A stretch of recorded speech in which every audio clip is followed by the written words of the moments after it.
بسم اللہ الرحمن الرحیم۔ شروع اللہ تعالیٰ کے نام سے جو بڑا مہربان نہایت رحم کرنے والا ہے۔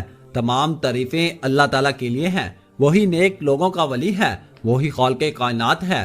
میں گواہی دیتا ہوں کہ اللہ کے سوا کوئی بھی معبود برحق نہیں، وہ یکتا ہے، اس کا کوئی شریک نہیں۔ اور میں یہ بھی گواہی دیتا ہوں کہ ہمارے نبی حضرت محمد صلی اللہ علیہ وآلہ وسلم اللہ کے بندے اور اس کے رسول ہیں۔ یا اللہ ان پر، ان کی آل پر اور تمام صحابہ کرام پر رحمتیں و سلامتی اور برکتیں نازل فرما۔ السلام علیکم محترم ناظرین۔ اللہ پاک کو ہنسا دینے والے، خوش کر دینے والے تین کام۔ حدیث میں ہے کہ چند باتیں ایسی ہیں ان سے اللہ تعالیٰ کو ہنسی آتی ہے جیسی ہنسی اس کی شان کے مناسب ہے۔ حدیث میں ہے کہ تین موقع پر حق تعالیٰ کو ہنسی آتی ہے۔ اس سے پہلے ہم آپ کو بتائیں گے کہ اللہ تعالیٰ کن لوگوں کو ناپسند کرتا ہے۔ نمبر 1، اللہ تعالیٰ زیادتی کرنے والے کو پسند نہیں فرماتا۔ نمبر 2، بے شک اللہ تعالیٰ کافروں سے محبت نہیں کرتا۔ نمبر 3، اور اللہ تعالیٰ ظالموں سے محبت نہیں کرتا۔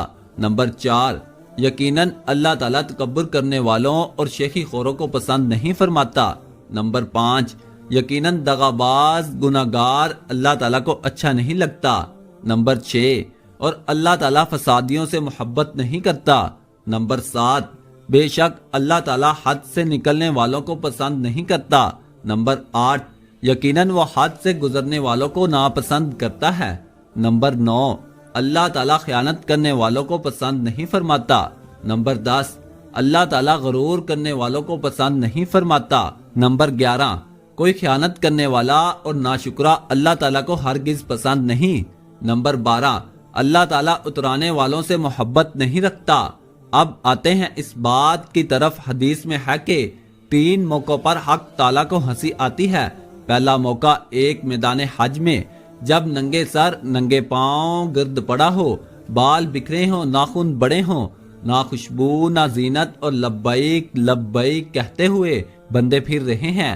حق تعالیٰ کو اس موقع پر ہنسی آتی ہے کہ کیا چیز ان کے گھروں سے نکال کر لائی ہے۔ بیوی بچے چھوڑے، وطن چھوڑا، آخر یہ کیوں فقیروں کی طرح بے وطن ہوئے ہیں؟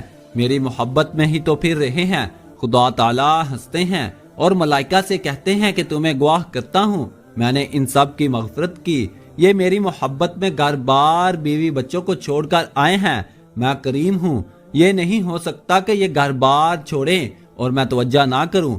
میں نے ان سب کی مغفرت کی تو اللہ تعالیٰ خوش ہو کر مغفرت فرماتے ہیں۔ اس خوشی کو ہنسی سے تعبیر کیا گیا ہے۔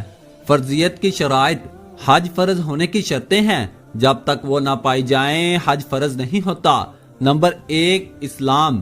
حج صرف مسلمان ہی کر سکتا ہے۔ اگر استطاعت تھی مگر مسلمان نے حج نہ کیا، پھر فقیر ہو گیا، تب بھی اس پر حج کا فرض باقی رہے گا۔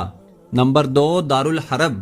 اگر دارالحرم میں ہو اور باقی شرائط پوری ہوں اور اسے اس بات کا علم ہو کہ حج اسلام میں ایک بار فرض ہے تو اس پر تب حج فرض ہوگا۔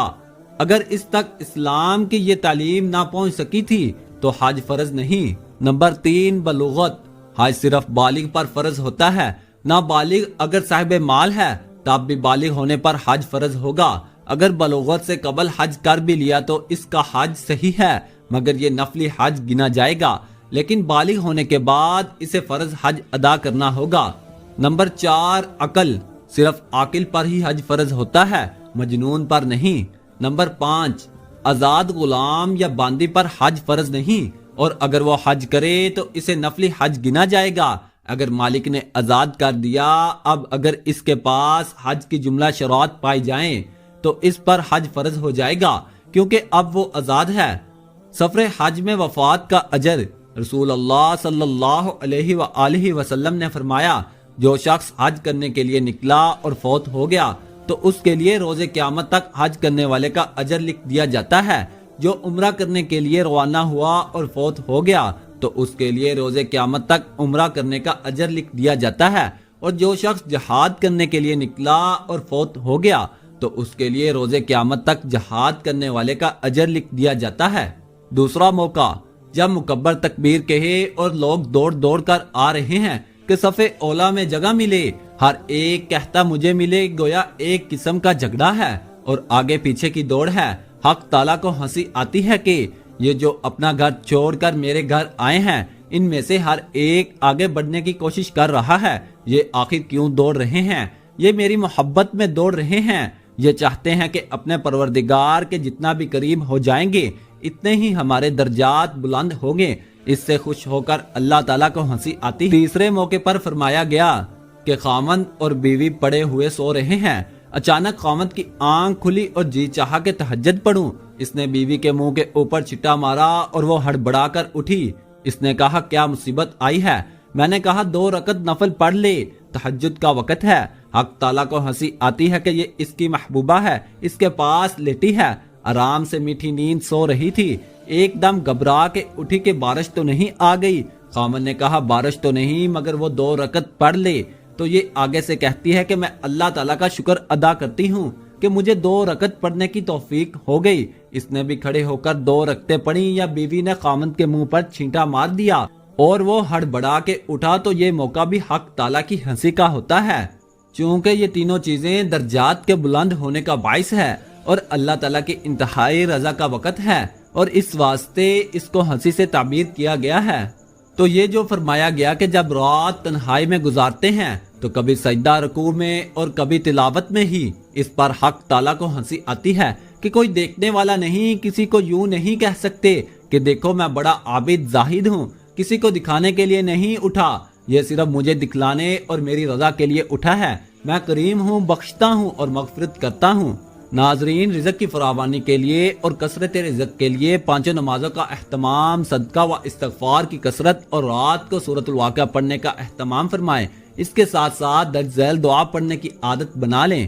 اللہم اغفر لی ذنبی ووسع لی فی داری وبارک لی فی رزقی۔